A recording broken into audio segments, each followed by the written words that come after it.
A potential political earthquake is brewing, and it could spell the end of Keir Starmer's leadership. The recent local election results in Wales have sent shockwaves through Westminster, with MPs predicting dire consequences for Labour if this trend continues.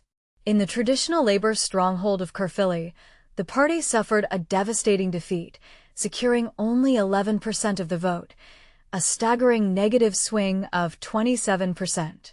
This result has sparked fears that Labour could be reduced to third place in Wales, a position from which recovery might be impossible. But here's where it gets controversial. The collapse of Labour's vote has highlighted the party's vulnerability to challenges from progressive rivals, including Reform UK. In a town where Labour has historically dominated, this humiliating outcome has left many questioning the party's strategy and direction. One senior Labour MP expressed their frustration, calling the current approach totally incoherent. They warned, if the national vote in Wales in May mirrors Caerphilly, we simply can't continue as we are.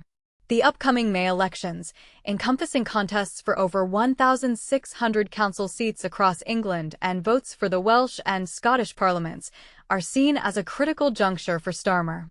Some senior ministers predict he could face a leadership challenge if Labour's losses are significant. In Caerphilly, Plaid Cymru's candidate, Lindsay Whittle, emerged victorious with over 47% of the votes, while Reform UK's Loir Powell, the initial favourite, trailed behind. This loss for Reform UK has been attributed to the party's struggle to master effective campaigning, despite the efforts of Nigel Farage, who visited the area multiple times.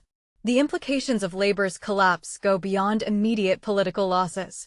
It has brought practical challenges, making it harder for the party to pass its budget with only 29 out of 60 Senedd seats. More worryingly, it has exposed a deeper existential crisis. Labour appears to have no effective response to the challenges posed by Reform UK and other left-leaning parties. Many Labour MPs are concerned that, even with tactical voting, the beneficiaries might be rival progressive parties like Plaid Cymru in Wales, the Scottish National Party in Scotland, and potentially the Greens or Liberal Democrats in parts of England. And this is the part most people miss. Labour's strategy, centred around a Stop Reform campaign, relies on remaining the most viable progressive party. However, if voters start perceiving another party as the better progressive option, tactical voting could backfire, severely punishing Labour.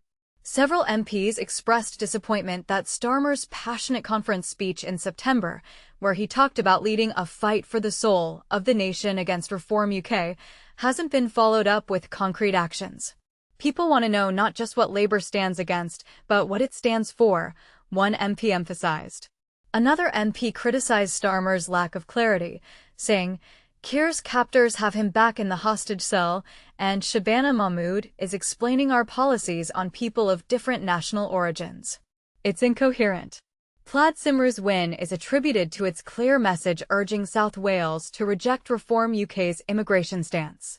Run AP Ireworth, the party's leader, celebrated the victory, stating, the people of Caerphilly chose hope over division and progress over the tired status quo.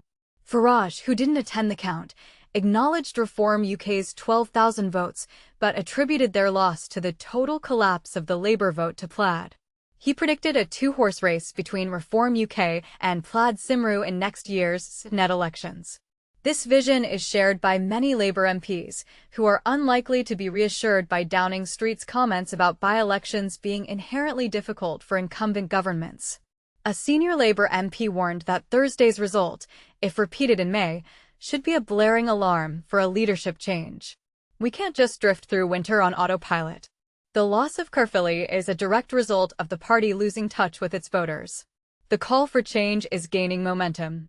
Mainstream, a new centre-left Labour grouping backed by Andy Burnham, described the result as a tragedy but not a surprise. They added, so long as UK Labour governs without a clear vision, detached from its moral purpose and democratic socialist foundations, losses like this will only become more frequent. Labour Senedd member Aileen Davies criticised his party's Westminster colleagues for their language on refugees, saying they were using the language of reform. However, Cabinet Office Minister Nick Thomas Symonds defended the debate, stating that the issue of small boats crossing the English Channel and border security is a priority for many people. So, what does the future hold for Labour? Will Starmer's leadership survive this potential wipeout in the local elections? And what does this mean for the political landscape of the UK? These are questions that remain open for discussion and debate. Thoughts? Feel free to share your opinions in the comments.